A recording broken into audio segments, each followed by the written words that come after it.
아람에 대한 엘리사의 예언입니다. 오늘은 이스라엘 민족에게 하는 것이 아니라 이제 아람, 이방 나라 아람 왕에게 말씀을 주고 있습니다. 성경에서 보면 이스라엘이나 유다가 아니라 다른 이방 민족의 말씀을 전하는 성경이 있습니다. 그게 구약 성경에 있어요. 그 어딘지 아십니까 혹시? 오바댜. 오바댜는 한 장으로 되어 있는데, 한 장인가? 짧아요. 그런데 에돔 족속에게 내릴 심판을 적고 있습니다. 이스라엘이 아니라 오바댜가. 그런데 오늘 이제 이 본문 말씀도 아람 나라에 대한 이제 엘리사의 예언입니다. 내용을 보면 그렇습니다. 7절부터 10절까지 무슨 내용이냐면, 아람 왕 베나닷이 병들어서 죽게 되어 있는데, 아람의 수도가 다메섹이거든요.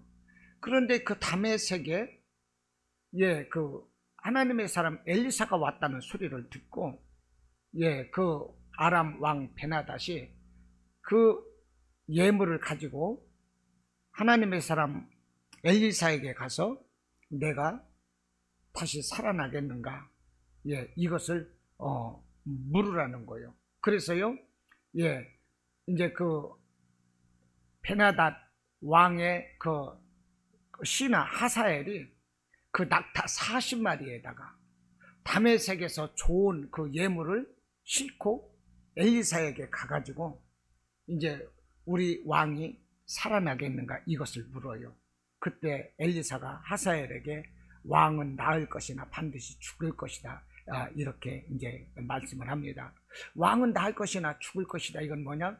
네가 그 왕을 죽일 것 아니겠느냐, 이것을 이제 말하는 거거든요. 그러다가 11절에서 13절까지는 엘리사가 갑자기 하사엘을 막 쏘아보는 거예요.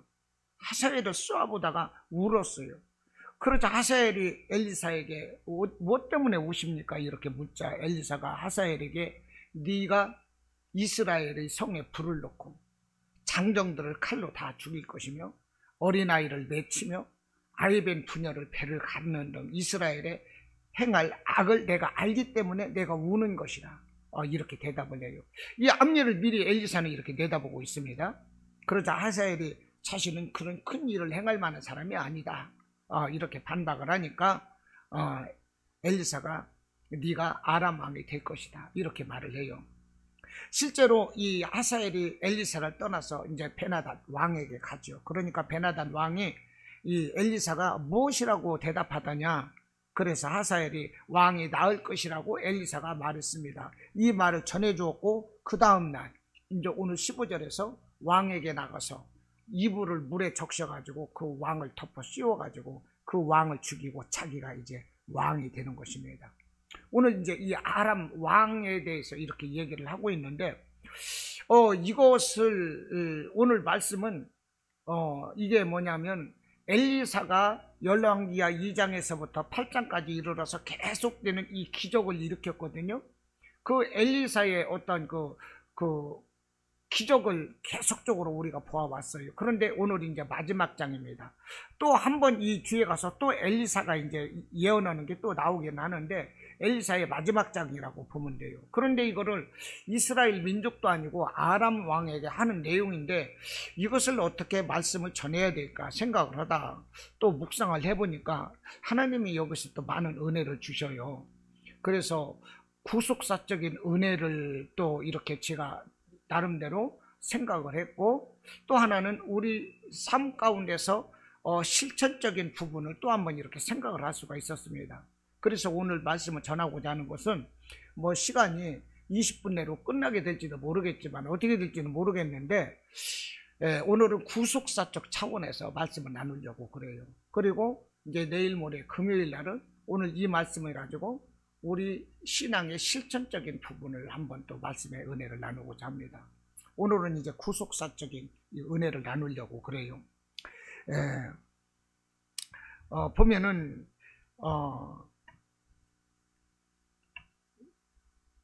우리가 구속사적인 은혜를 누리고자 하는데, 이 보십시오.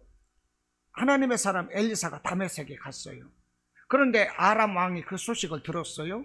그러자 외국의 그 왕인데 낙타 40마리에다가 예물을 실어서 엘리사에게 보내는 거예요. 자기 사신을 보내는 거예요. 그러니까 엘리사의 명성이 굉장히 높아졌다는 걸 알 수가 있는 거죠. 사실 이 베나닷하고 엘리사는 대적 간의 관계거든요. 이 앞장에서 계속 베나닷이 이스라엘을 침략할 때마다 엘리사가 어떻게 됐어요? 왕의 침실에서 하는 소리까지도 다 알아듣고 이스라엘 왕에게 보고를 내서 대비를 해가지고 군사를 방비하고 왕이 피할 길을 내고 해서 계속적으로 왕 아람이 이렇게 실패하도록 만들었던 것이 엘리사거든요. 그런데 엘리사가 다메섹에 갔는데 어쩐 일로 갔는지는 이제 몰라요. 밝히지 않습니다. 그런데 이 다메섹 수도에서 그 아람 왕이 병들어 있다가 사신을 보내는 거예요. 낙타 40마리에다가 한 마리만 나에게 좀 보냈지. 40마리를 하나님의 사람 엘리사에게 다메섹에서 좋은 예물을 다 보냈어요. 다메섹이라면 어디요? 그 나라 수도니까 그나 뭐니 해도 가장 값지고 좋은 것은 그 나라 수도에 있지 않습니까? 우리 대한민국 하면은 서울인 것이고, 아까 미국에서 두 번째 수도, 세 번째 수도가 막 나오던데, 그 수도는 가장 값진 것이 있다는 거예요. 그 값진 것을 낙타 40마리에다가 실어가지고 엘리사에게 보냈어요. 이 엘리사가 이 얼마나 명성이 높아졌느냐 하는 것입니다. 이거 진짜 중요해요. 저는 이것을 보면서 야, 엘리사의 명성이 이렇게 높아졌네. 참 이게 감사한 것이죠. 하나님의 사람 엘리사가 명성이 높아졌다니까 나까지 기분이 좋은 거야. 하나님의 사람 엘리사가 어디 가서 호구 잡혔다면 이거 있을 수 없는 일이거든요. 그런데 이렇게 명성이 높아져 가지고 왕까지도 막 이렇게 40마리 낙타에다가 예물을 실어보내니 기분이 좋아. 그런데 우리가 이와 같은 명성을 얻어야 될 게 아니겠느냐 하는 것입니다. 구약에서는 하나님의 성경 말씀이 모든 사람들에게 보편화되지 않았었어요. 그렇기 때문에 하나님을 알리기 위해서 자연적인 계시도 있었지만 어떠한 특별한 기적 같은 것이 있어서 이 기적을 통해서 하나님은 이러신 분이다. 창조하시고 섭리하시고 구원하시고 할렐루야. 이 하나님이신 것을 이 기적을 통해서 어떤 사건의 기적을 통해서 알려줬었어요. 그러니까 이 엘리사라든지 그 스승 엘리야라든지 이런 기적을 통해서 하나님은 어떤 분인가를 알렸던 것입니다. 그런데 우리는 어떻겠어요? 이제 성경이 보편화되어 있어요. 하나님은 어떤 분이신가를 알아요. 그렇기 때문에 우리가 하나님께 영광을 돌릴 수 있는 것은 우리가 어떤 기적을 통해서 하나님을 높이는 것이 아니라 우리의 삶의 부분에서 하나님을 높여야 되는 것입니다. 할렐루야. 지금 엘리사의 명성이 이렇게 높아져서 아람 왕이 낙타 40마리에다가 예물을 이렇게 보내고 있는데, 여러분 우리의 명성이 세상 사람들로부터 좀 이렇게 뭔가 어필되어야 되지 않겠어요? 오늘 친구한테 전화가 왔는데 이 설교 준비를 다 마치기 전에 한 3시간 정도 제가 이 묵상을 하고 오늘 준비를 했는데, 이 친구가 그러더라고. 이 중학교 회장이거든요. 동창회. 예, 동창회 회장인데 꼭 동창회를 언제 하느냐? 주일날 잡아서 하는 거예요. 주일날 잡아서. 그러면서 미안한지 나한테 연락을 한 거야. 예. 아니 연락을 뭐로 해? 주일날 잡아서 지네들끼리 할 거? 아니 차라리 잘 됐다. 나 가기 싫거든요. 하나님 이러기도 바쁜데 세상 동창회 쫓아다니고 하기 막 귀찮아요 이제. 예. 그런데 그랬지. 야, 요즘 대세는 다 토요일이야. 주일날 잡는 행사가 어디 있냐? 예. 그랬더니 미안한가 봐요. 예. 그러면서도 저한테 연락을 한 거예요. 그런데 그 친구가 저기 수안본가 충주 그쪽에 그 큰 이게 강의관대 있잖아요. 그쪽에다가 17억인가를 들여서 사찰을 지었어요. 절을 크게 17억인가를 들여서 졌는데, 그거를 최신에 진 것이 아니라 오래전에 줘가지고 의리의리하게 잘 졌어요 옛날에. 근데 그걸 누가 졌느냐? 우리 친구가 진 거야. 건설업에서 돈을 벌어가지고. 그 친구를 보면 너무나도 안타까운 거예요 이게. 그런데 그 친구가 전화가 온 거야. 야, 내가 언제 이 친구를 만나서 복음을 전해야지. 이 하나님의 아까운 돈을 이 땡죽 놈들한테 다 쏟아붓고 있네. 너무나도 아깝잖아요 이게. 그러고 나서 죽으면 지옥 가잖아요. 아니 땡중놈들 좋으라고 이게 뭔 짓 하고 있는 거야. 이 친구한테 내가 이걸 얘기해야지 안 되겠다. 어떻게 하면 얘기할까. 요즘 그 생각만 하고 있는데, 그 친구 생각을 하고 있는데 전화가 온 거야. 그런데 생각해 보십시오. 이 스님이 이 친구 집에 애경사 때마다 다 오는 거야. 자기 절간의 최고 고객인 거예요. 17억을 들여서 저를 져줬으니까 얼마나 큰 고객이냐고. 그런데 그 친구한테 그랬지. 하나님 믿어야 구원 받는다. 죽음 이후에는 천국과 지옥밖에 없어. 예수님 믿어야 천국 가. 그랬더니 누구나 다 자기 믿는 종교가 좋은 거지 그러더라고. 그렇지만 자기 믿는 종교가 좋지. 그렇지만 천국과 지옥이 있는데 예수 믿어야 천국 가는 거야. 뭐 알아듣고 못 알아듣고 가네. 우리 예수님께서 때를 얻든 못 얻든 전하라고 했으니까 저는 전했어요. 예, 저는 전한 거야. 그랬더니 예, 이 친구가 더 이상 저하고 뭐 하기 싫으니까 대충 해서 끊더라고. 그래서 야, 꼭 예수 믿어야 된다. 예수 안 믿으면 지옥이야. 이 세상에 아무리 저기 해도 심판하시는 분은 예수님이야. 예수 믿어야 돼. 제가 그랬거든요. 어떻게 생각하든 뭐 어쨌든 저는 말씀을 전했어요. 제가 말씀드리는 것이 엘리사의 명성이 하나님을 모르는 아람 왕에게까지 이렇게 번졌다는 거예요. 우리는 사람들에게 뭘로 우리가 우리의 명성을 높이고 그럴 것인가? 우리의 사랑, 할렐루야. 우리가 세상을 사랑하고 세상 사람들과 같이 시기하거나 싸우거나 다투거나 이러는 것이 아니라 섬기고 사랑하고 대접하고 또 정직하고, 할렐루야, 이런 모습이 있으면 세상 사람들로부터 우리의 명성이 높아지지 않겠는가? 우리가 어디 갔다 하면은 야, 그리스도인들 행사네, 이 좋아 보이지 않겠어요? 잠실구장을 우리 기독교인들이 빚어서 뭘 한다고 봐봐요. 세상 사람들이 저것들 코로나에 또 모이네 이럴 것이 아니라 야, 그리스도인들이 모이는구만. 저 사람들이 모이는 데는 꼭 뭔가가 있어. 야, 잘하네. 예수를 믿지 않더라도 이렇게 박수를 쳐줄 수 있을 정도 돼야 된다는 거예요. 할렐루야. 예, 우리 그런 삶을 살아보자 하는 것입니다. 자, 한편 이 본문의 사건은요, 아람 왕국 그 수도인 다메섹에서 발생을 했는데, 이 엘리사가 누구이냐면 북이스라엘의 선지자거든요. 하나님 선지자. 그런데 북이스라엘의 하나님 선지자가 무엇 때문에 다메섹이 갔는지 성경은 기록이 없습니다. 그래서 왜 갔는지는 몰라요. 그러나 다만 이전에 이 말씀을 요약해서 본다면 엘리사의 스승이 엘리야인 건 여러분 아시잖아요. 엘리야가 호렙산에서 사명을 받았어요. 그것이 열왕기상 19장 15절로 16절인데 이렇게 봤습니다. 하사엘에게. 하사엘이 누구냐면 오늘 본문에 나온 베나닷이 자기 신하 하사엘을 하나님의 사람 엘리사에게 보내서 나의 병이 낫겠나 물어보고 오라 했잖아요. 이 하사엘을 말하는 거예요. 열왕기상 19장에서 보면 이 엘리사의 스승 엘리야가 이런 사명을 받았어요. 곧 하사엘에게 기름을 부어 아람의 왕으로 삼으라는 그것을 받았어요. 그것을 수행하기 위해서 이 하나님의 사람 엘리사가 아람 왕이 병들어서 죽기 전에 이제 그 시에 맞춰서 다메섹이 온 것이 아니겠느냐, 이렇게 생각을 합니다. 하나님은 하나님의 계획과 시간은 정확합니다. 예수님도 예루살렘에서 십자가를 지실 때 당신의 때에 예루살렘에 오셔서 십자가를 지셨거든요. 아무 때나 그렇게 된 게 아니에요. 우연히 된 것이 아니라 성경은 모든 계획과 섭리 가운데서 착착착착 맞아 들어가는 것입니다. 그리고 열왕기상 19장 15절에서는 이 하사엘에게 기름을 부어서 왕으로 삼으라 했으니까 오늘 이 열왕기하 8장 15절에서 이 하사엘이 어떻게 됐어요? 자기 왕을 덮는 이불을 물을 적셔가지고 확 덮어 죽이고 자기가 왕이 됐잖아요. 그러니까 그걸 이루기 위해서 이제 그 엘리사가 이제 갔던 것이죠. 그리고 또 열왕기상 19장 16절에서도 보면 예후라는 사람이 있는데 북이스라엘에 예후에게 기름을 부어서 북이스라엘의 왕으로 삼으라. 이것을 엘리야에게 이제 이 사명을 주었어요.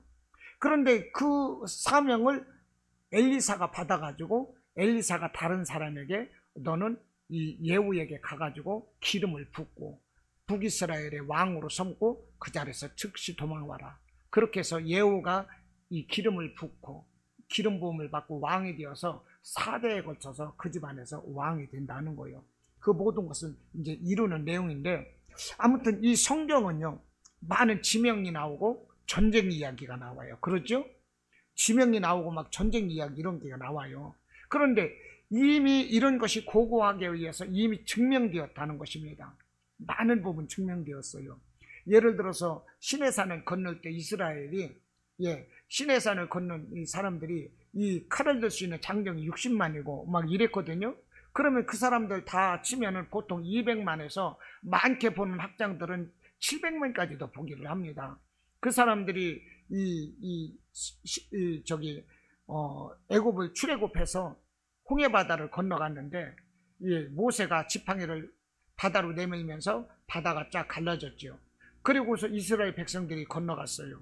그러자 애굽 군사가 쫓아오고, 그런데 애굽 군사가 가까이 오지 못하도록 뒤에서 구름으로 가리고 그 애굽 그 병거들의 그 말 바퀴를 하나님이 막 벗기고, 이렇게 하면서 가까이 오지 못하도록, 이렇게 이제 이스라엘 백성들이 다 건넜을 때 이제 이 물이 딱 하나로 되었는데, 그때 애굽의 모든 병사들이 이 바다 가운데서 다 수장되었다고 그랬거든요. 그런데 이것이 고고학적으로 요즘에 그것이 발견된다는 거예요. 그 애굽에서 그 지금 이집트에서 이스라엘로 건너오는 그 지역에, 한 지역에 그 바닷속에 그 뭡니까? 오랫동안 이렇게 모양 같은 게 남는 거 있잖아요. 화석 같은 거. 이런 것이 발견되는데, 이 수레바퀴라든지 이런 화석 같은 것이, 오래된 화석 같은 것이 바다 밑바닥에서 발견된다는 거예요. 이게 뭐냐? 애굽에서 그 쫓아올 때 그들이 다 수장되었었고, 그리고 또 하나는 애굽에서 그때 이 이스라엘이 출애굽을 할 때 애굽의 역사 가운데 그 바로 왕에 대한 그 한 토막의 역사가 없다는 것입니다. 이게 죽었다는 거죠. 이런 것을 통해서도 이제 추측이 되는 것이고요. 예를 들어서 노아 방주 같은 거, 이것은 역사가 있기 이전이거든요. 그런데도 불구하고 노아의 방주가 지금 발견되었다고 그러잖아요. 이것은 이 하나님의 이것은 다 있다는 거예요. 이 뭐냐면은 이 고고학으로 인해서 이제 발견이 된다는 것입니다. 그리고 이스라엘이 바벨론에 멸망을 했다가 이제 그 멸망을 했는데, 이제 바벨론도 이제 페르시아에 멸망을 했어요. 그래서 성경에는 그 페르시아가 어디입니까? 바사, 메데 바사지요. 메데 바사 고레스 왕에 의해서 이스라엘 사람들이 다시 본국으로 이제 소환을 하게 되는데, 그때 에스라 선지자가 이스라엘 백성들을 이끌고 와가지고요, 이스라엘 예루살렘에 무너진 그 성벽을 재건하는 것입니다. 왜 쏘곤쏘곤 하더니 왜 일어나고 그래? 그냥 예배나 드리지. 여기 물 여기 있는데. 고마워요. 그렇게까지 생각해 주니 눈물이 나네. 그래서 내가 어디 얘기했더라? 그 에스라 선지자가 바벨론에서 와가지고 예루살렘의 성벽을 성전을 재건을 했거든요. 예루살렘 성전을 재건했고, 나중에 느헤미야가 와서 무너진 성벽을 이렇게 쌓거든요. 그래서 성전 건축의 전문가라고인가 뭐 그걸 썼던 것 같은데, 이 에스라가 성전을 재건했던 내용이 이 성경에만 있는 것이 아니라 이집트에서 발견된 아람 문서에도 그런 내용이 있다는 거예요. 그러니까 성경에서 있었던 내용이 전혀 허위가 아니라는 것입니다. 많이 지금 발견되고 있는 거예요. 그런데도 어떤 사람들은 이렇게 말을 합니다. 성경은 역사적으로 증명될 수 있는 것이 아니다. 그냥 신앙에 의해서 믿어지는 책이다. 이렇게 말을 한다는 거예요.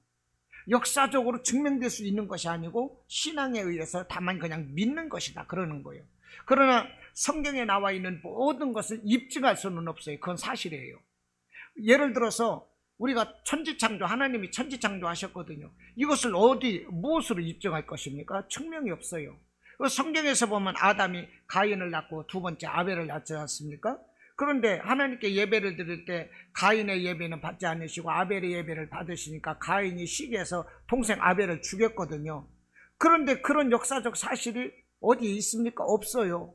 그러니까 이런 사실은 그냥 성경에 써있는 이것을 믿음으로만 받아들여야 한다는 것입니다. 그런데 왜 그러냐면 이런 천지창조라든지 가인이 아벨을 죽인 사건이라든지 이런 것은요, 이 역사 이전 시대이거든요. 역사적으로 기록되기 그 이전에 발생된 사건이기 때문에 역사에서 없는 것이고, 역사에 기록되기 시작한 그 이후의 것은 성경에 또 많이 있잖아요. 그러니까 성경은 다 밝힐 수는 없다 이것입니다. 역사 이전에 있었던 것은 밝힐 수가 없다는 것입니다. 이런 것은 그냥 우리가 믿어야 되는 것이지만, 그러나 역사를 기초로 해가지고 이런 성경 말씀이 많다는 거예요. 성경 말씀은 얼마든지 이 역사에 기초한 것이고요, 고고학적으로도 입증되는 것이 너무나도 많다는 거예요. 그러니까 어떤 사람 말씀처럼 성경은 역사적인 근거가 없다, 이런 터무니없는 말에 우리가 신경 써서는 안 돼요. 성경은요, 분명한 역사적인 가치가 있고 그 역사적인 기초에서 증거가 되고 있다 하는 거죠. 그러므로 성경에 많은 전쟁이라든지 지명이라든지 뭐 이런 여러 가지 있었던 것은 우리가 충분히 신뢰할 만한 가치가 있다 하는 것입니다. 할렐루야. 자, 오늘 구속사적인 부분을 제가 말씀드리겠다고 그랬는데, 첫 번째는 뭐냐, 하나님은 역사의 배후에서 섭리하시는 것이고요, 우리는 역사의 전면전에 서 있는 일꾼이라는 거예요. 자, 오늘 본문에서 보면 엘리사가 나왔어요. 아담왕 베나닷이 나왔어요. 그리고 그의 신하 하사엘이 나왔습니다. 이 세 사람이 지금 어떻게 돼요? 이 모든 오늘 이야기를 이끌어가는 이 세 사람이 주도하는 것처럼 보인다는 것이에요. 그러나 이 세 사람이 있지만, 이 세 사람이 역사의 전면에서 나와 있지만, 그러나 이 엘리사라든지 베나닷이라든지 하사엘의 그 배후에서 하나님께서 이미 계획하셨고 섭리하시는 사건이라는 것을 우리가 알아야 된다는 거예요. 이 세 사람이 이 전면에 나와 있지만 그 보이지 않는 것에 누가 있어요? 하나님의 계획하심이 있었고, 하나님의 섭리에 따라서 지금 오늘 이대로 지금 이루어져 가고 있다는 것입니다. 그것을 아까 제가 말씀드렸잖아요. 열왕기상 19장에서 하사엘에게 기름을 부어 왕으로 삼으라. 기름을 부어 왕으로 삼기 위해서 베나단이 죽어지는 거예요. 오늘 그것이 지금 기록이 되고 있는 거예요. 그것뿐이 아니에요. 열왕기상 19장 15절에서 그렇게 하사엘에게 이렇게 기름을 붓고, 16절에서는 예후에게 기름을 붓고, 예후에게 기름을 붓다 보니까 북이스라엘의 아합 왕이 아주 악한 왕이 있지 않습니까? 그 아합 왕의 그 일가들을 다 죽이는 거예요. 그 부인 이세벨도 죽이고 그 아들들 70명도 죽이고 다 죽이는 거예요, 예후가. 그래서 하나님으로부터 인정을 받아요. 그래서 너의 공로를 인정해서 너의 가족 4대에 이르러서 이스라엘 왕으로 세워주겠다. 이렇게 해서 이 예후가 왕이 되고 28년 동안 왕이 되면서 그 이후로 그 자녀들까지 해서 4대가 이제 북이스라엘 또 왕이 되고 있는데, 모든 것은 사람이 앞서 나와 있지만 그 이면에 하나님께서 이미 계획된 사실이었고 하나님의 섭리에 따라서 이루어져 가고 있다는 것입니다. 우리는 그것을 알자는 거예요. 그런데 사람들은 그것을 몰라요. 이런 사실이 있는데도 불구하고 내가 역사적인 어떤 전면에서 내가 활동을 했으면 이 모든 것은 나의 공로로 여긴다는 것입니다. 내가 한 거예요. 내가 모든 것을 이루었고, 물질도 내가 모았고, 좋은 학교에 들어간 것도 내 공로고, 내가 출세하고 권력을 누린 것도 내가 한 것이고, 자기가 갖춘 모든 것을 이룬 것을 내 노력으로, 내 힘으로, 지혜와 능력으로 이룬 성공이라 이렇게 생각하고 사람들은 교만해진다는 것입니다. 그러나 이건 잘못이라는 거예요. 예를 들어서 호미가 밭을 열심히 팠어요. 그러면 그것을 이 밭을 호미가 판 것입니까? 호미는 그냥 밭을 파는 도구였을 뿐이고 호미를 들은 농부가 밭을 판 거예요. 할렐루야. 우리가 그거예요. 호미가 이런 것이 아니라 농부가 이랬다는 것입니다. 우리는 역사의 전면전에 세워졌어요. 그래서 하나님이 우리를 계획하셨고 섭리에 따라서 우리가 움직이는 일꾼은 될 수 있지만 그 배후에는 하나님의 계획과 섭리가 있으셨다는 것입니다. 그것을 인정하고 무슨 일 앞에 하나님께 공로를 돌리고 하나님께 영광을 돌리고, 할렐루야. 이럴 때 하나님은 기뻐하시는 것입니다. 모든 것을 나의 공로로 돌려서 교만해버리면 그 상태로 그거는 끝나는 거예요. 다윗이 그랬어요. 다윗을 성경에서는 거룩의 왕이라고 그럽니다. 거룩의 왕. 그 밧세바를 그렇게 범하고 이렇게 죄를 짓고, 물론 다윗도 죄가 있었어요. 그런데도 불구하고 다윗은 거룩의 종이라고 하는 거예요, 이 성경에서. 그런데 보십시오. 다윗도 하나님께 한때는, 이 겸손할 때는요, 모든 것은 하나님이 하셨습니다. 하나님께 영광을 다 돌렸어요. 무엇을 하더라도 하나님께 물어봤고 하나님께 감사 영광 올렸고. 그런데 어느 날 갑자기 이 모든 것을 이루다 보니까 자기가 이룬 것처럼 착각을 하게 되는 거야. 야, 이게 이스라엘 군사가 몇 명인가 한번 파악을 해봐. 내가 이제 왕이 되었으니까 내 힘으로 한번 잘 해봐야지, 멋지게 역사에 기록 띄어야지, 이런 생각을 하는 거예요. 그 즉시 하나님이 어떻게 됩니까? 다윗을 쳐버리잖아요. 이거 네가 한 줄 알아? 내가 한 거야. 네가 한 거 아니야. 내가 한 거야. 하나님이 그러시는 거예요. 그러면서 다윗을 칠 때 다윗에게 얼마나 큰 고난이 닥쳤습니까? 이스라엘 사람들 7만 명인가 죽었잖아요. 그걸로 인해서. 네가 어떤 이 심판을 받을 것인지 선택하라. 그래서 다윗은 그것을 선택한 거예요. 그 7만 명이 죽었어요. 여러분, 교만하면 안 되는 거예요. 할렐루야. 내가 어떤 일을 하고 이루었다 할지라도 나를 들어쓰신 하나님의 은혜인 거예요. 그런데 갔다가 내가 한 것으로 착각을 하는 거야. 지금 여기 베나단과 하사엘이 있어요. 엘리사가 있어요. 이 사람들의 이야기지만 이 사람들을 전면에 내세운 하나님의 은혜인 거예요. 할렐루야. 그것을 알지 않은 거예요. 그래서 이사야서 10장 15절에서 아주 좋은 말씀을 하셨더라고. 토끼가 어찌 찍는 자에게 스스로 자랑하겠으며 톱이 어찌 켜는 자에게 스스로 큰 차겠느냐. 이는 막대기가 자기를 드는 자를 움직이려 하며 몽둥이가 나무 아닌 사람을 들려함과 같음이로다. 예, 자, 어쩌면 이렇게 이런 말씀을 이렇게 참 써놨나 모르겠어. 기가 막히지 않습니까? 토끼가 찍는 자에게 자랑한디야. 이게 있을 수 있는 일입니까? 찍는 자가 토끼를 들고 찍었을 뿐이지. 톱이 켜는 자에게 스스로 큰 차하면 될 수 있어요? 사람이 들려서 쓰임 받을 수 있는 것이지. 이런 것을 뭐라고 하나 성경에서 적반하장이라고 하나요? 예, 어이상실인 거지. 쉽게 말해서 어이상실. 기가 막혀. 배꼽에 하품을 들인 거지. 우리가 그렇게 살고 있다 이 말이요. 배꼽이 하품을 들을수록 우리가 뭐든지 자기 공로로 자기가 잘난 줄로 알고 작은 그 지식 하나 자랑하며 살고, 우리가 그렇게 하고 있잖아요. 조금 내가 가지고 있으면 자랑하지 못해서 막 안달이 나는 거예요. 차가 좀 좋으면 그 차 끌고 다니며 자랑하고 싶고, 옷이 좋으면 입고 다니고 싶고, 내가 조금 지식이 있으면 그거 막 사람들에게 자랑하고 싶고, 우리가 그게 있는 거야. 집에 뭐가 있으면 오래 갈 수가 없어. 하루도 놔두기가 힘들어. 그거 자랑하느라고 잠을 못 자. 우리 그렇다니까요. 우리는 하나님께 영광을 드려야 됩니다.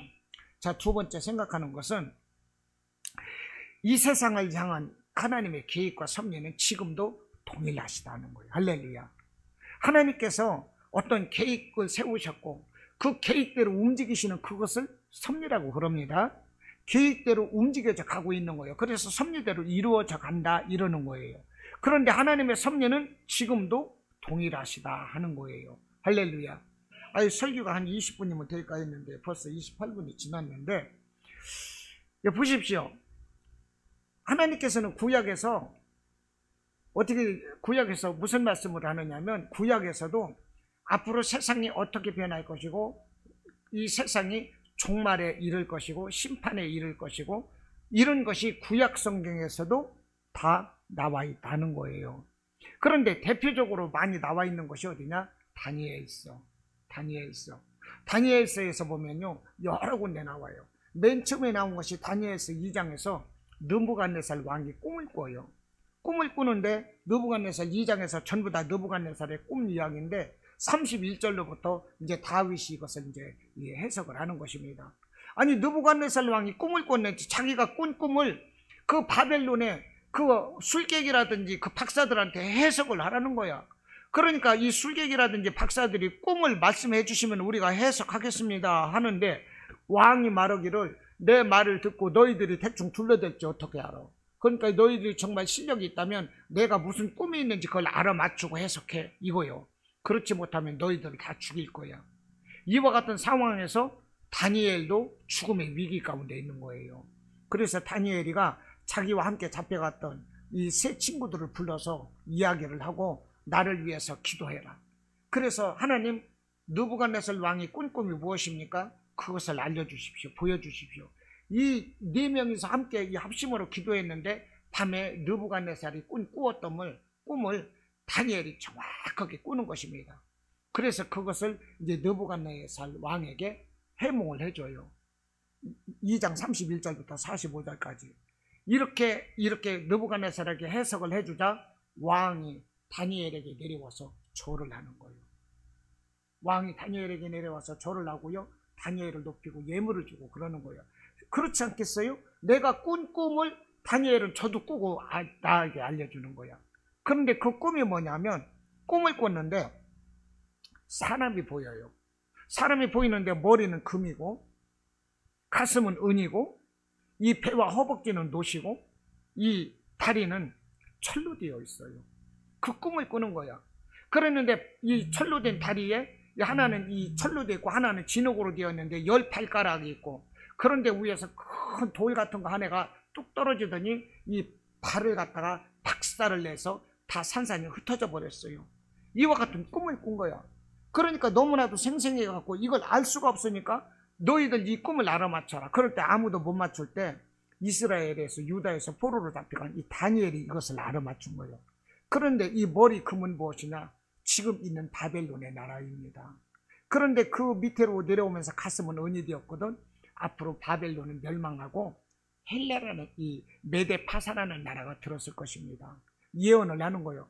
그런데 실제적으로 바벨론은 어떻게 됐어요? 망하고 메데파사국이 들어서는 거예요. 그때 고레스 왕에 의해서 이스라엘 백성들이 끌려갔던 사람들이 이스라엘로 다시 돌아오는 것입니다. 할렐루야. 예, 그러면서 그 과정에 에스라 선지자에 의해서 성전이 다시 중수되고 느헤미야 총독에 의해서 어떻게 돼요? 성전이 다시 건축이 되고 막 그런 일이 발생이 되는 거예요. 그런데 또 배와 허벅지는 뭐냐? 노수로 되어 있어요. 한 사람이 이렇게 노수로, 배와 허벅지는 노수로 되어 있어. 이것은 앞으로 메데파사도 망하고 또 다른 나라가 들었을 것입니다. 그 나라가 헬라가 되는 거예요. 정확히 맞아 들어갔어요, 역사가. 그런데 이 밑으로, 이 허벅지 밑으로 내려가서 이 발은 철로 되어 있는데 이 철은 뭐냐? 단단하거든요. 이것은 앞으로 헬라가 망하고 이제 로마가 들었을 것입니다. 그런데 10발가락이 있어요. 로마에서 많은 이 힘 있는 사람들, 뭐 제후라든지 이런 이 나라들이 나올 것이고, 그때 큰 돌 하나가 내려와서 박살을 내버리거든요. 이것은 메시아의 나라가 와서 하나님 나라가 이제 이 땅에 통치할 것이다 하는 그 예언을 다니엘이가 해석을 해주는 거예요. 그런데 느부갓네살이 다니엘서 2장에서 이렇게 꿈을 꿨는데 다니엘서 7장에서 느부갓네살이 꿈을 또 꾸는 거야. 이게 꿈을 또 꿨는데 어떻게 되었느냐? 그때는 이제 4마리의 짐승이 나와요. 4마리의 짐승이. 4마리의 짐승이 나오는데 이 첫 번째 짐승은 머리가 사자가 돼요. 머리가 사자인데 다니엘이가 또 해석을 해줍니다. 이 머리가 사자 첫 번째 짐승. 두 번째 짐승은 이제 뭐냐? 표범인데 날개 달린 표범. 아니, 두 번째 짐승은 곰이었어요. 세 번째 짐승을 봤는데 날개 달린 표범이고, 네 번째 짐승을 봤는데 10뿔 달린 어마어마하게 무서운 짐승이 있는 거예요. 첫 번째, 두 번째, 세 번째 짐승보다도 더 무서운 이 네 마리의 짐승을 봤어. 이것을 이 다니엘이가 또 해석을 하는 것입니다. 이 사자를 본 것은 오늘날 왕이 다스리는 바벨론입니다. 그런데 두 번째 짐승 곰이었던 것은 이 바벨론은 망해서 이제 메데파사가 들어질 것입니다. 머리 한 사람의 신상 봤던 거고 똑같은 거죠. 머리는 금이고 가슴은 은이었던 이 금은 바벨론이고 은은 이제 메데파사가 될 것이다. 그러니까 곰은 메데파사 페르시아가 될 것이고, 그 다음 짐승은 날개 달린 표범이 아주 날쌘데 이제 메데파사도 망하고 헬라가 들었을 것이고, 네 번째 짐승 아주 10뿔 달린 무서운 짐승이 있는데 이것은 로마를 얘기하는 거예요. 이것을 이제 이 다니엘이가 또 해석을 해줍니다. 그러니까 이 왕이 어떻게 됐어요? 다니엘을 아주 그냥 엄청나게 높이는 거예요. 하나님을 모르는 왕이 이스라엘의 하나님을 높이고 하나님께 영광을 막 돌리고, 성경을 보면 그렇게 됩니다. 그런데 이제 다니엘이가 그러는 거예요. 하나님께 기도하는 거예요. 하나님, 이 바벨론의 역사가 아니라 우리 이스라엘의 역사를 날려주세요. 이렇게 기도를 하는 거예요. 할렐루야. 하나님, 이 바벨론의 역사가 아니라 우리 이스라엘이 어떻게 될 것인지 우리 이스라엘 역사를 날려주세요. 그래서 다니엘이가 이스라엘 역사를 알기 위해서 20일을 금식을 하는 것입니다. 20일을 금식을 했는데 어떻게 됐어요? 다른 나라,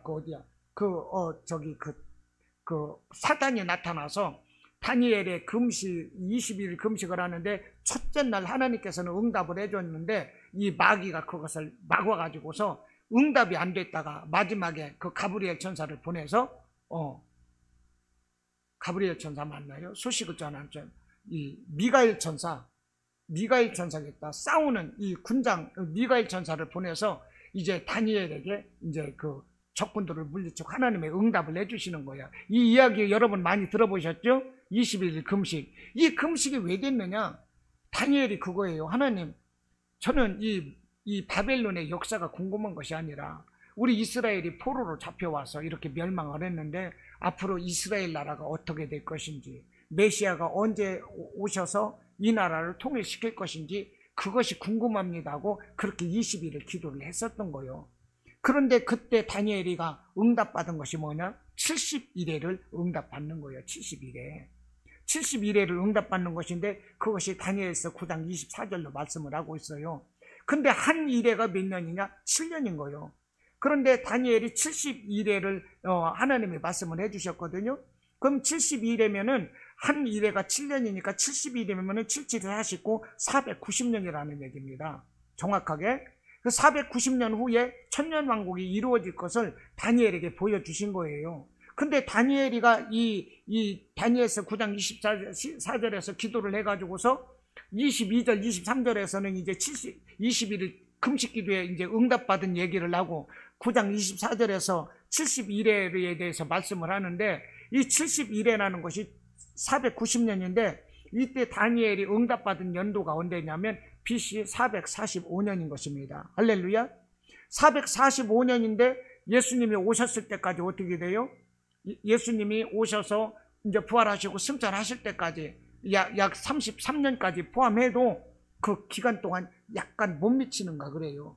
그래서 71회가 아니라 69일회를 치는 것입니다. 69일회. 그러면은 490년에서 7년 빼면 483년이 되는 거죠. 이런 식으로 맞아 들어가고요. 그러고 마지막 7년이 남는데 그 7년을 가지고 3년 반 해가지고 뭐 그런 거 있잖아요. 7년 대환란. 이런 것을 막 사람들이 따지고 그러는 것이거든요. 그래서 저도 사실은 이것을 설명하기 위해서는 이 다니엘서를 저도 사실은 공부를 해야 돼요.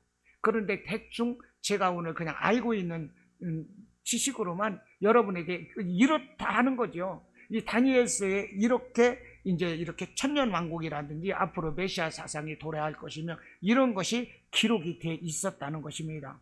기록이 돼 있었는데 이 다니엘서에 나타나 있는 것처럼 지금 이 세상은 어떻게 됩니까? 하나님의 섭리 가운데 계속적으로 오고 있고 예수님의 재림할 날에 가까워 오고, 실제적으로 예수님이 초림을 하셨었잖아요. 승천을 하셨잖아요. 그리고 이제 7년 남은 거거든요. 그것을 가지고 따지는데 더 이상은 저도 모르겠어요. 공부를 안 해가지고. 복잡해서 하기도 싫어요. 머리가 나빠가지고. 그런데 아무튼 예수님의 재림은 이제 임박할 날이 되었다는 것입니다. 그래서 이것을 가지고 천천년이다, 후천년이다, 무천년이다 막 이렇게 얘기를 하는데, 저는 그냥 천천년설로 이렇게 성경에 나와 있는 순서대로 한다면 예수님의 공중 재림이 있을 것이고, 그때 먼저 죽었던 자들이 호련히 먼저 믿고 죽었던 자들이 부활해서 이제 휴거를 하는 것입니다. 살아있는 사람들도 이제 뿅 하고 휴거가 되는 거예요. 예수님이 공중 재림하면 천사들의 호령나팔 소리와 더불어서 공중 재림이 이제 공중에서 나타나시는 거. 그럴 때 우리는 이 세상이 아닌 또 다른 어떤 공간으로 우리가 딸려 올라가는데, 공중 재림하시게 되면 우리는 이렇게 예배드리는 이 순간에서 우리가 진실로 예수 그리스도를 믿음의 주요 하나님의 아들로 믿는다고 보면 우리는 정말로 하늘로 올라가는 거예요. 그대로 올라가는데 우리의 이 껍질 모습은 벗어버리고 천사와 같은 어떤 그런 모습으로 변화돼서 이제 공중으로 쭉 올라가게 되는 것입니다. 이것은 이제 휴거라고 하는 거죠. 그래서 휴거도요, 이 데살로니가전서 4장 17절에서 이렇게 나왔어요. 그 후에 우리 살아남은 자, 진실로 이제 그리스도를 믿는 사람에 한해서 우리 살아남은 자도 저희와 함께, 저희는 누구냐? 이전에 믿음에 죽었던 그리스도인과 함께 구름 속으로 끌려 올라가리라. 이렇게 휴거에 대해서 적고 있다니까요. 예. 그러니까 예수님의 공중 재림이 앞으로 있을 것이고, 성도들이 이렇게 변화돼서 휴거될 것이고, 그러면서 성경에서 말하는 이제 공중에서 혼인잔치가 있는 것이고, 그때 이 세상에서는 이제 복음이 이제 땅끝까지 다 전파되고, 이스라엘은 아직도 유대기로 묶여 있지 않습니까? 예수님을 안 믿는 거예요. 그때 이제 이 이스라엘에는 이제 온전한 회심이 있어서 예수를 이제 믿게 된다. 이렇게 성경은 기록을 하고 있어요. 예. 그때 이제 막 적그리스도들이 막 마지막 출현을 해서 그때 예수님이 이제 진짜로 지상에 재림을 하고 천년왕국은 이루어지고 뭐 곡과 마곡과 전쟁이라고 또 계시록에서 얘기하고, 이때 이제 사단은 완전히 멸망하고 그때 악인들까지 부활을 하는 거예요. 믿지 않았던 사람들, 이들이 이제 마지막으로 부활을 해가지고요, 죽었던 자들도 그대로 나타나서 이 백보자 앞으로 나가서 심판을 받게 되고 영원한 지옥으로 이제 떨어지게 되는 거죠. 예. 그리고 우리 믿는 사람들은 어때요? 새하늘과 새 땅이라는 영원한 신천 신지 그곳에서 하나님과 더불어서 사는 거예요. 그때는 해가 필요 없어요. 하나님이 바로 해처럼 이 빛이 되시고, 예, 그런 삶을 우리가 살게 될 것이다. 성경은 이렇게 기록을 하고 있어요. 그런데 그와 같은 사실은 사실적인 것이고 앞으로 이루어질 것이다 하는 것입니다. 오늘 성경에서 보아왔잖아요. 이 엘리사가 이 베나닷 왕은 죽을 것이며 네가 그 왕을 죽이고 왕이 될 것이다. 그런데 우리가 열왕기하 8장을 읽었지만 실제적으로 열왕기하 13장에 가서 보면, 13장 몇 절인가에서 보면 하사엘이 이제 왕이 되는 것이 나오거든요. 그리고 그걸로 끝났지만 실제적으로 그 뒤로 아람이 이스라엘을 침략하게 되는데 이스라엘을 야금야금 빼앗아 먹는 그 장면이, 내가 오늘 이것을 위해서 뒤까지 쭉 2번을 읽었어요. 읽었는데 아람이 침략을 해서 이스라엘을 괴롭히는 거예요. 그때 어떻게 돼요? 아이를 둘러매치고 장정들을 칼로 죽이고 부녀자들을 칼로 배를 갈라 죽이고 이런 일이 있게 된다는 거죠. 엘리사는 그것을 보면서 그 있을 일을 알면서 하사엘을 쏘아보고 울었던 거예요.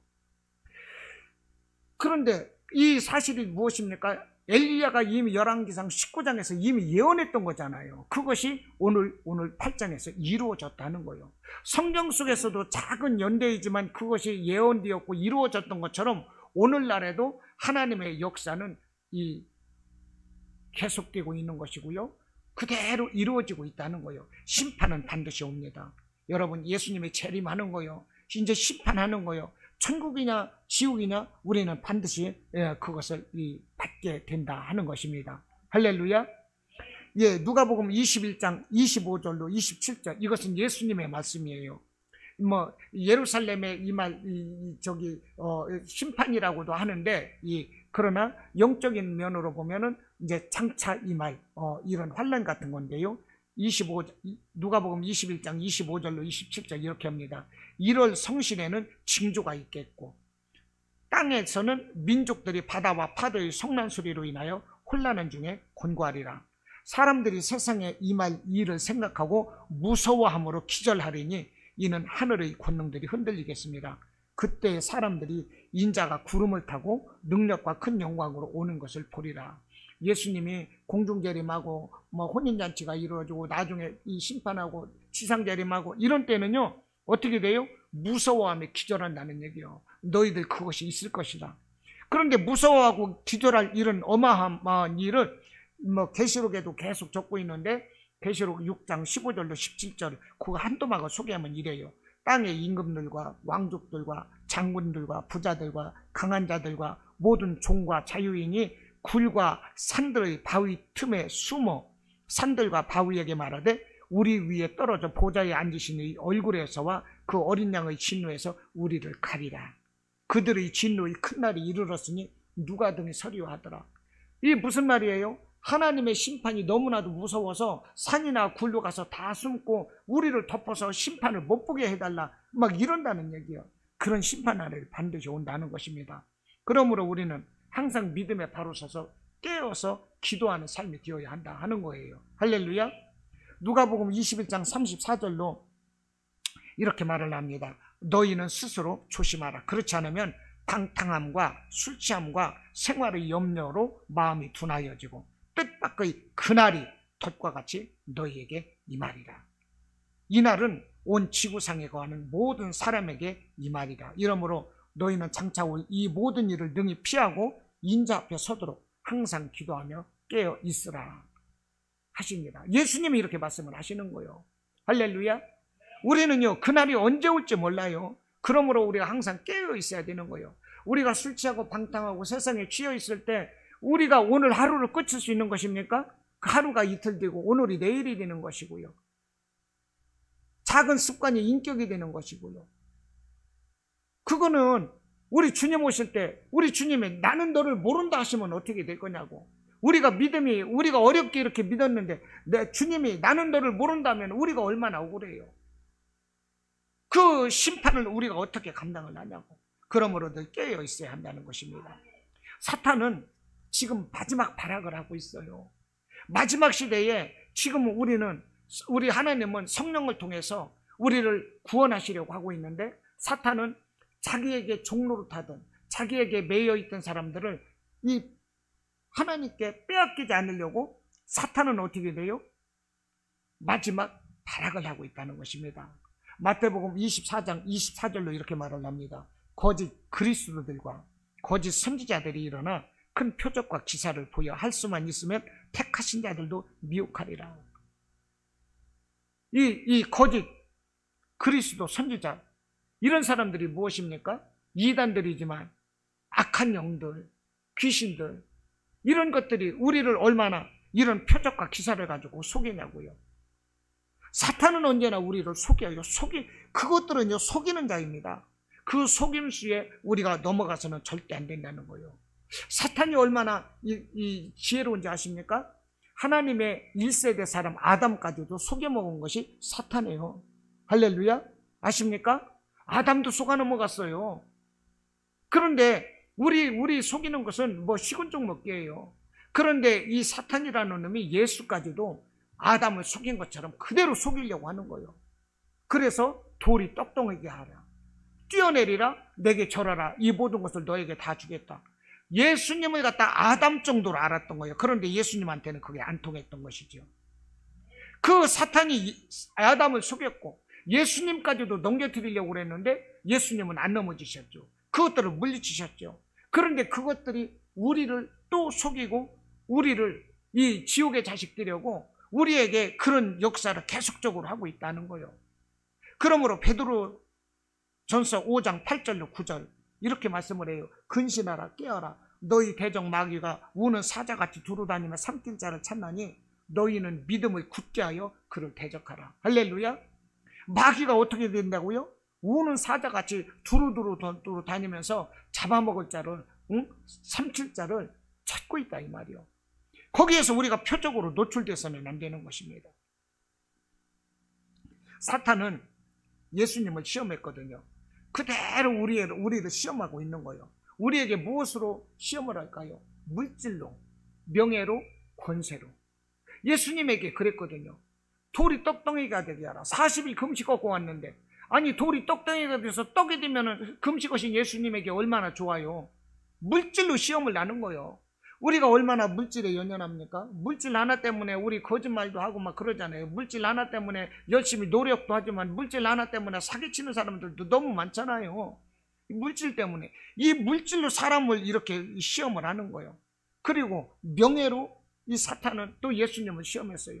너 높은 데서 뛰어내려봐. 하나님의 천사가 너를 받쳐줄 거거든. 너는 하나님 아니야? 예수님 명예를 시험하는 거예요. 또 하나는 뭐였어요? 우주 이 천하만국을 다 보여주면서 내게 절하면 내게 있는 이 모든 것을 너에게 다 줄게. 권세로. 이런 데서 안 넘어갈 사람이 누가 있겠어요? 다 넘어가는 거예요. 사탄은 여러 가지로 그 사람의 약한 모습으로 미혹을 해요. 그것을 이겨야 하는 것입니다. 그래서 베드로후서 3장 9절 우리 하나님께서 마지막 이 종말의 때가 되었는데 이 70일을 통해서 이렇게 하다 보면 이미 날짜가 넘어갔다고 말을 하는데, 그런데 왜 지금 이렇게 심판이 마지막 이 심판날이 안 오는 것입니까? 하나님의 예언의 날짜가 틀린 것입니까? 이렇게 말을 하는데 그게 아니다 이 말입니다. 베드로후서 3장 9절에서 오직 너희를 대하여 오래 참으사 아무도 멸망치 않고 다 회개하기에 이르시기를 원하느니라. 하나님께서 긍휼을 베풀어 주시는 거예요. 아직도 구원할 자가 있는데 이들이 구원받기를 바라고 이 심판을 미루고 있는 거예요. 그런 하나님의 심판의 날은 반드시 다가오는 것입니다. 고린도후서 4장 18절에서 보이는 것은 잠깐이요 그랬어요. 보이는 것이 뭘까요? 이 세상인 것이죠. 우리 육신적인 것이죠. 이 보이는 것은 잠깐이요 보이지 않는 것은 영원합니다 그랬어요. 보이지 않는 것은요 사후세계인 거죠. 천국이냐 지옥이냐 우리의 영혼. 그러니까 우리는 이 보이는 것에 연연할 것이 아니라 보이지 않는 것을 위해서 우리는 싸워야 되는 것입니다. 할렐루야. 내가 지옥에 갈 것이냐 천국에 갈 것이냐, 여러분 이것을 위해서 싸워야 되는 거예요. 우리를 육신을 죽이는 그것으로 인해 두려워하지 말라는 거예요. 우리를 이 지옥에 보낼 수 있는 그 자를 두려워라는, 그 하나님을 두려워라는 거예요. 사탄이 어떤 모습으로 우리를 이끌어 가려고 자기 이 자녀 삼으려고 자기 종 삼으려고 할지라도요 우리는 그 사탄을 어떻게 돼요? 발로 차버려야 되는 거예요. 발로 차버려. 정광훈 목사님 욕 잘하더라고. 야 이 개새끼야 그러시더라고. 사탄이 나타나면 야 이 개새끼야 예수 이름으로 명하니 저리 가 이렇게 해야 되는 거예요. 할렐루야. 사탄한테는 욕해야 돼요. 나는 너한테 안 속아. 물러가. 너는 나하고 관계없어. 내가 너를 저주하노니 예수 이름으로 명하노니 물러가라. 다 함대하게 지켜야 되는 것입니다. 자, 오늘 말씀을 봤어요. 누구 얘기였습니까? 베나닷 왕이 죽을 것을 하사엘에게 예언했던 것이죠. 이 베나닷 왕이 누구입니까? 큰 아람 왕의 왕이었어요. 그런데 마지막 죽을 때가 되니까 이 교만을 내려놓고 하나님의 사람 엘리사를 찾는 거예요. 여러분 이 세상의 지위 아무리 높고 그래도요 자기의 영혼을 컨트롤할 수가 없어요. 자기 영혼만큼은 주장을 할 수가 없어요. 우리 영혼을 주장하시는 이는 누구이십니까? 하나님이세요. 하나님 앞에, 여러분 하나님 앞에 온전한 자, 그래서 하나님 앞에 완벽하게 구원받았고 자녀로서 정말 인정받는 이런 삶을 저와 여러분들이 살아가시기를 주님의 이름으로 축원합니다. 아멘.